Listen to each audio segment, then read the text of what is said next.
Que bom, né? Que bom que a gente pode se encontrar por aqui. Seria melhor com uma mesa para a gente conversar calmamente, né? Tomando um café. Davidson também, Davidson de Castro, muito bom dia. Mas vamos conversar, né? E antes de começarmos qualquer coisa, vamos ler o Salmo 128. Eu não vou começar já falando sobre ele, mas vamos lê-lo todo, né? Com uma palavra que vai direcionar nosso momento de meditação. E depois começamos com uma prosa meio preambular, né? Salmo 128, eu leio aqui na Nova Tradução de Almeida. Durante os comentários eu vou fazer alguma observação sobre a tradução também, mas tenhamos o Salmo nessa tradução. Bem-aventurado aquele que teme o Senhor e anda nos seus caminhos. Você comerá do fruto do seu trabalho, será feliz e tudo irá bem com você. Sua esposa no interior de sua casa será como a videira frutífera, seus filhos serão como rebentos da oliveira ao redor da sua mesa. Eis como será abençoado o homem que teme o Senhor. Que o Senhor o abençoe desde Sião, para que você veja a prosperidade de Jerusalém durante os dias de sua vida, e veja os filhos dos seus filhos. Paz sobre Israel. É um pequeno salmo que fala de felicidade, né? Que fala do que nós chamamos de prosperidade. E prosperidade é um tema complicado por causa da tal da famigerada teologia da prosperidade. Acho que todos já ouviram falar disso, né? E ouviram falar criticamente sobre isso. E de fato é algo que precisa ser criticado, né? Eu não perguntei, mas eu espero que vocês estejam me escutando bem. Acho que sim, senão alguém já teria dito, né? Mas a teologia da prosperidade, ela merece muita crítica, realmente, né? Justamente porque ela coloca a ganância humana, né, algo que é condenado, como algo a ser buscado, como algo a ser realizado, né? E transforma a fé em um instrumento para se conseguir satisfação dessa ganância. É algo completamente absurdo, completamente sem sentido, mas muito presente hoje, e talvez às vezes como uma reação a essa teologia da prosperidade, talvez nós exageremos na medida da reação, e por isso alguém me perguntou esses dias, a pergunta é muito interessante, né? Como que os luteranos veem a oração por bênçãos materiais? Ela é possível? E a pessoa até esclarecia o motivo da pergunta. Segundo ela, há um exagero entre muitos evangélicos por causa da teologia da prosperidade nessa ação de focar nas bênçãos materiais e pedir por isso, né, como se isso fosse o mais importante da vida, por um lado. E por outro lado, há um pessoal que trata da vida cristã como praticamente só espiritual, não havendo lugar para se clamar a Deus por algo material, né? Nós só deveríamos clamar por bênçãos espirituais. É claro que a resposta está num equilíbrio entre esses dois extremos, né? E esse equilíbrio é encontrado facilmente nas Escrituras. Se a gente lê o Pai Nosso, a gente vê que há um pedido por uma bênção material ali. O pão nosso de cada dia é um pedido por bênção material, não é espiritual. Nós pedimos ali por tudo que é necessário para a nossa vida digna. Isso é pedir bênção material. Onde estaria o erro, então?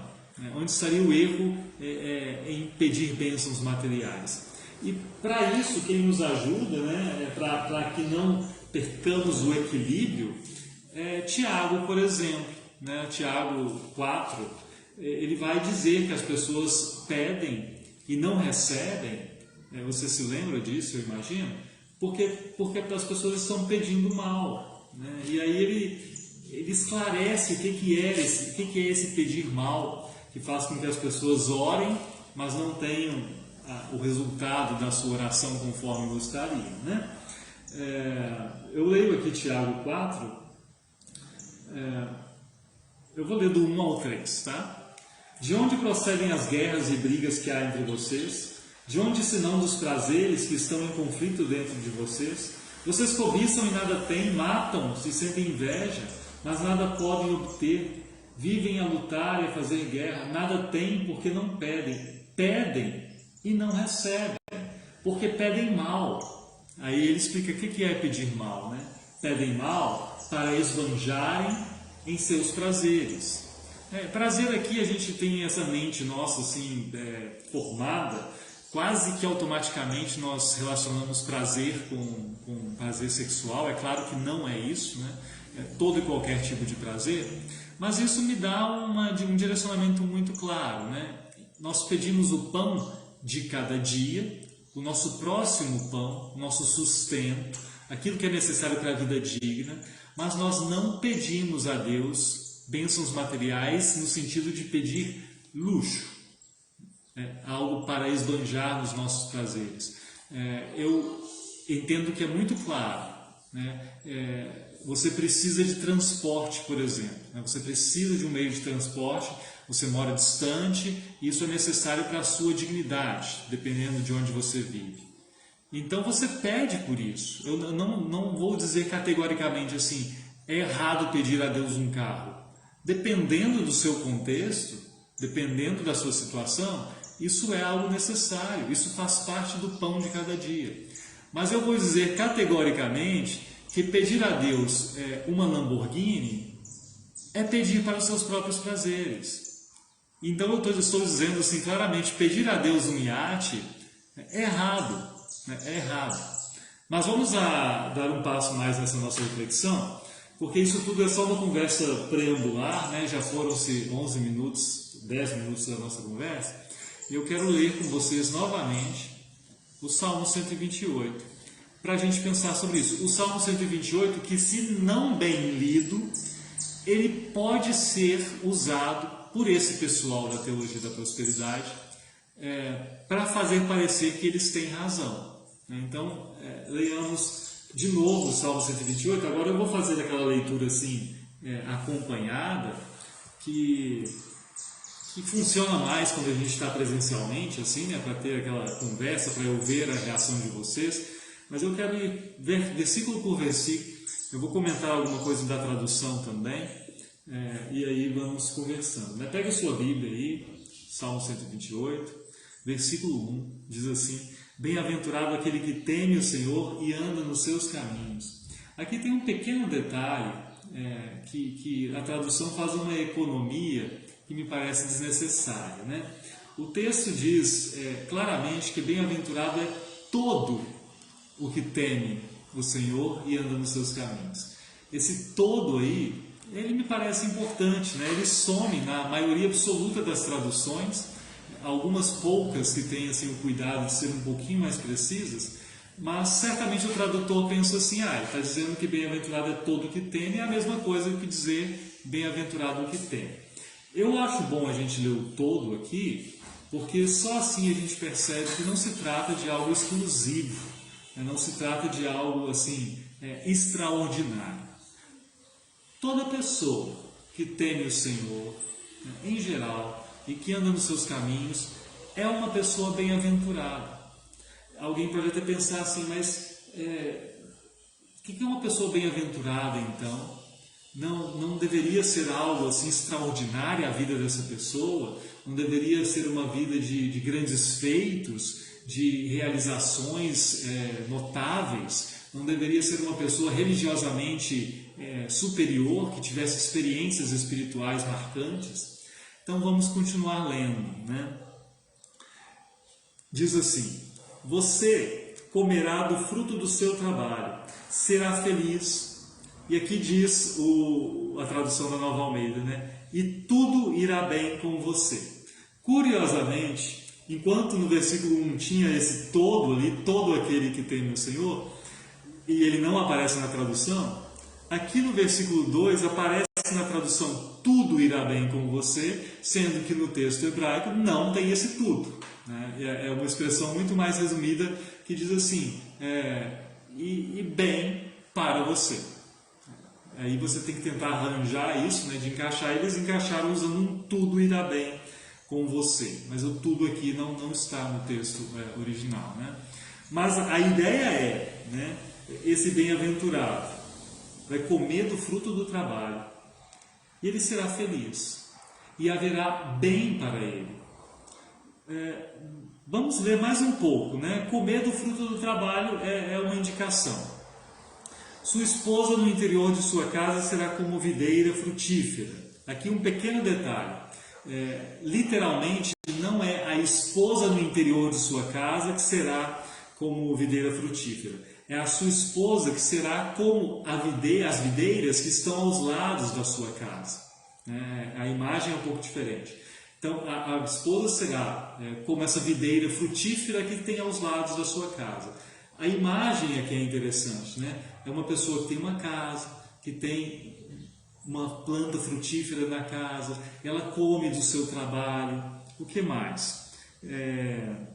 Seus filhos serão como rebentos da oliveira, como esses brotos novos que nascem, né, de oliveira, ao redor da sua mesa. E aqui nós temos então a casa com uma videira, tem a esposa tem filhos, os filhos estão ao redor da mesa. É essa cena, né, que vai se construindo diante de nós. Eis como será abençoado o homem que teme o Senhor. E aí alguém pode pensar assim, nossa, mas a gente começou falando de bem-aventurado, e eu esperando algo extraordinário, né? Eu esperando a Ferrari, eu esperando a pessoa que faz jejum de 21 dias sem comer e beber, que tem visões espirituais, e de repente o bem-aventurado aqui é um sujeito que tem a casinha, que tem a videira, que tem a esposa ali, que tem os filhos, que come com os filhos à mesa. Cadê essa grande vida? Cadê essa grande vida? Primeiro, eu acho necessário a gente pensar por aquele contexto. Como que isso daqui que está, essa cena que está retratada, ela é importante para quem conhece a guerra, para quem conhece a desestabilização social. E isso é muito claro se a gente lê outros textos da Bíblia que mostram justamente que na desestabilização o que você perde primeiro é isso aqui. É simplesmente comer do fruto do trabalho, que não acontece mais. Amós 5, por exemplo, né? Quando Deus vai dizendo duras palavras ao povo para tentar fazer com que ele se arrependa, ele vai dizer assim, portanto, visto que pisam os pobres e deles exigem tributo de trigo, vocês não habitarão nas casas de pedras lavradas que construíram, nem beberão o vinho das belas videiras que plantaram. Naquele contexto, você sabe que pode ter a sua região invadida a qualquer momento. Você tem receio. Então, não é tão simples assim saber que eu vou comer do fruto do meu trabalho. Se vem um invasor, eu perco o meu pomar. É muito interessante isso, que é o que está dito já lá em Deuteronômio 28, quando Deus diz, olha, se vocês seguirem os meus estatutos, vai ser assim. Mas ele diz assim, e se não derem ouvidos a mim, o que vai acontecer? Deuteronômio 28, 33. O fruto da sua terra e de todo o seu trabalho será comido por um povo que vocês nunca conheceram. Vocês serão oprimidos e quebrantados todos os dias. Ou seja, aqui já tem essa ameaça. Percebam bem, se não temem ao Senhor e não andam nos seus caminhos, pode acontecer de vocês simplesmente não poderem usufruir do seu trabalho, será um trabalho vão. Ou seja, isso do Salmo aqui não é uma grande novidade, ele é uma realidade prometida. Mas tem algo mais, né? Que o Senhor o abençoe desde Sião para que você veja a prosperidade de Jerusalém durante os dias da sua vida e veja os filhos dos seus filhos. Não ter morte na família, a própria morte antes do tempo, ou a morte dos filhos antes de terem descendentes, também é uma bênção, faz parte dessa bênção, dessa bem-aventurança, né? Mas, de novo, é algo simples. Alguém pode dizer assim, não, mas o seu João, ele viveu lá seus 70 e poucos anos, ele teve a sua casinha, ele sempre esteve lá, teve os almoços de domingo, e ele viu os netos tal, e ele teve lá um AVC, teve lá um ataque cardíaco e morreu. Pobre do seu João, né? Uma pessoa tão comum. E aqui nós diríamos, bem-aventurado, bem-aventurado. Que bênção foi a vida do seu João. Que bênção foi essa vida. E nós deveríamos ser gratos por essa vida comum, né? Por essa vida simples. Mas eu leio o último versinho aqui do Salmo, né? Que diz, paz sobre Israel. Esse paz sobre Israel, que parece meio encaixado aqui, ele ajuda a entender de que o Salmo está falando. Ele está falando justamente dessa situação de paz em que as coisas acontecem nos conformes, dessa ausência do que eu estou chamando de desestabilização, dessa ausência de guerra. O povo está no seu lugar, com as coisas acontecendo no seu andamento. Paz sobre Israel. Nós pedimos paz para que isso seja assim na nossa vida, para que isso seja assim ao nosso redor. É disso que fala o Salmo. Qual que é a diferença que pode haver disso com relação a uma teologia da prosperidade tosca como nós vemos por aí? Primeiro, o Salmo não é individualista.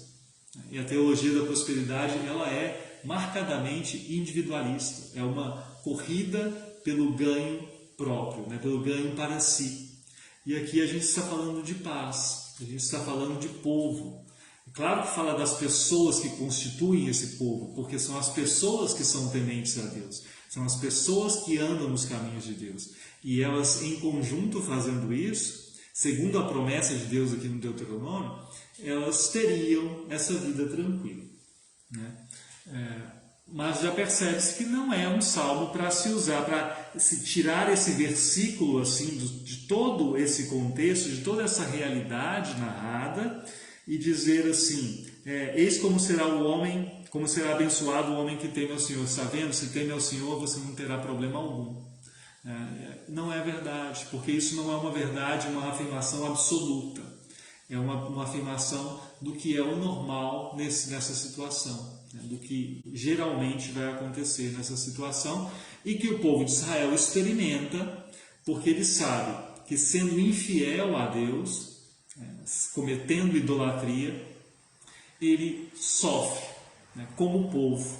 E o povo sofrendo, cada pessoa que constitui esse povo também sofre essa desestabilização. Mas o que mais que eu aprendo desse salmo e que eu queria compartilhar com vocês é algo para a nossa vida na igreja, para a nossa vida no dia a dia também. Me parece que nós vivemos um tempo em que as pessoas buscam o espetacular, né? O diferente, o notável. E na própria vida também. E as pessoas até querem construir uma imagem de si nas redes sociais como de alguém que vive coisas notáveis, como de alguém que vive algo extraordinário. E a gente talvez, às vezes até transfira isso para a vida da igreja. E para a vida da igreja, estou dizendo para a vida de culto também, né? Nós gostaríamos do diferente, do extraordinário. Mas eu volto aqui ao Salmo e eu vejo a bem-aventurança na simplicidade da vida comum. E eu me pergunto se na nossa vida nós reconhecemos a bênção de Deus nos dias comuns. No acordar, no ter o banho para tomar, no ter lugar para dormir, no poder beijar uma pessoa querida, dar aquele abraço, voltar para casa. Se nós temos sido gratos a Deus, reconhecendo que isso é bênção dele, que essa paz, essa dignidade é bênção de Deus.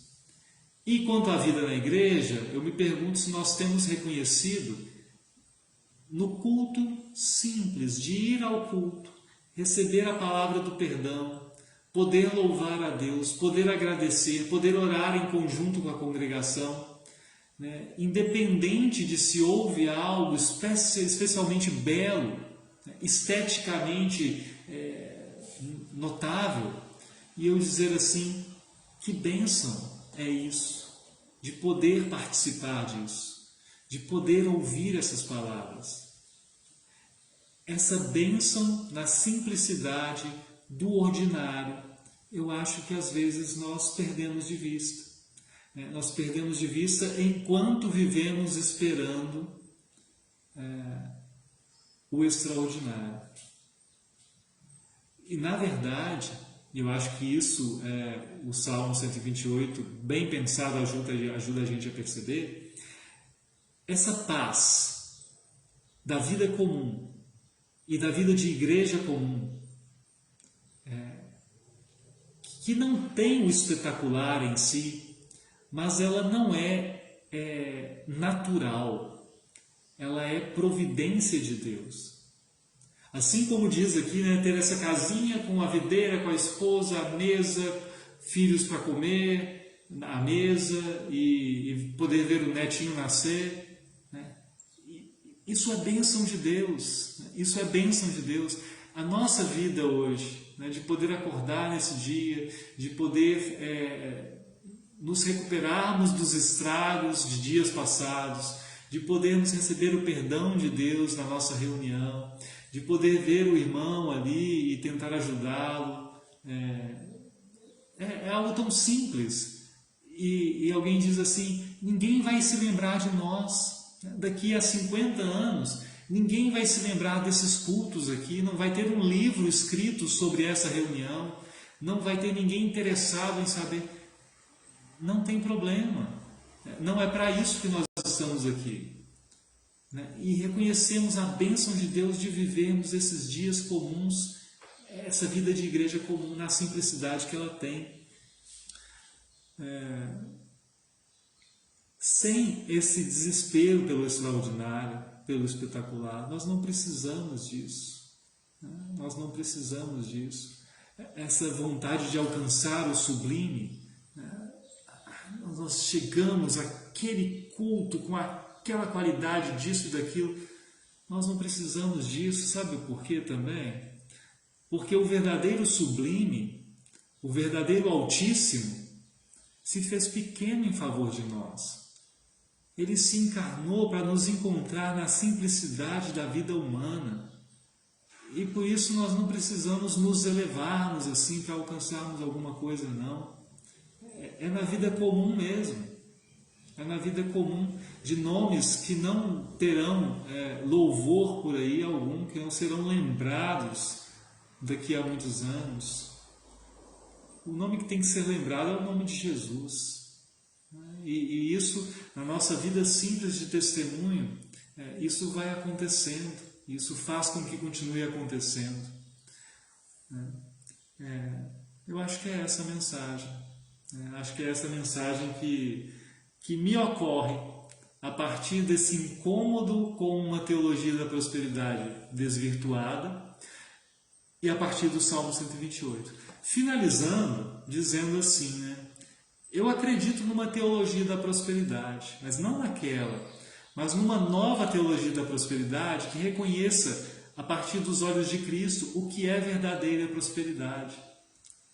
Essa prosperidade da vida simples, não individualista, não egoísta, não gananciosa, mas da vida cuidada por Deus, da vida conduzida nos braços de Deus e que não termina aqui. E que vai além desta vida. Isso é prosperidade. E se isso é prosperidade, se a prosperidade não é gananciosa, mas é amorosa, se não é para usar nos próprios prazeres, mas para ter dignidade de vida, eu acredito nisso. E aí eu tenho certeza que eu abro com essa provocação motivo para outras conversas, que quem sabe a gente possa ter no futuro. Só estamos começando o ano, daqui a algumas quartas-feiras eu volto e podemos continuar, se alguém provocar a isso, se alguém fizer alguma pergunta que leve a isso.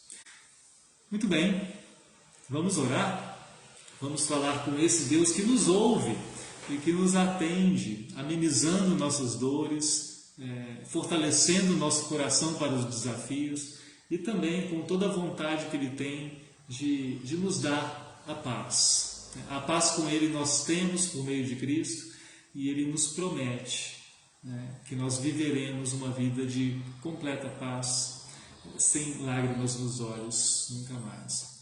Nós queremos agradecer porque Ele age, e agradecemos então pela recuperação de pessoas ligadas à congregação da Penha, a recuperação do Renato Fortuna, do Benício e dos gêmeos da Estela. E também oramos por aniversariantes destes dias, né? A Joyce também da Penha, a Aparecida, que não fez aniversário ontem, que não faz aniversário hoje, mas que tem que ser comemorada em algum momento, né? Ela faz aniversário 29 de fevereiro, né? Consideramos que será hoje, então, um dia. O pai do pastor Erison, também o Célio Gomes Ferreira, que completa 71 anos de vida, a família agradece por isso, né? Por essa bênção que é a vida dele. E também a sogra do pastor Ramires, a dona Marta, né? Que eu conheço, né? Nesse caso, tenho a satisfação de conhecer também. Então, oramos também por ela. E oramos por nossas congregações, por nosso distrito,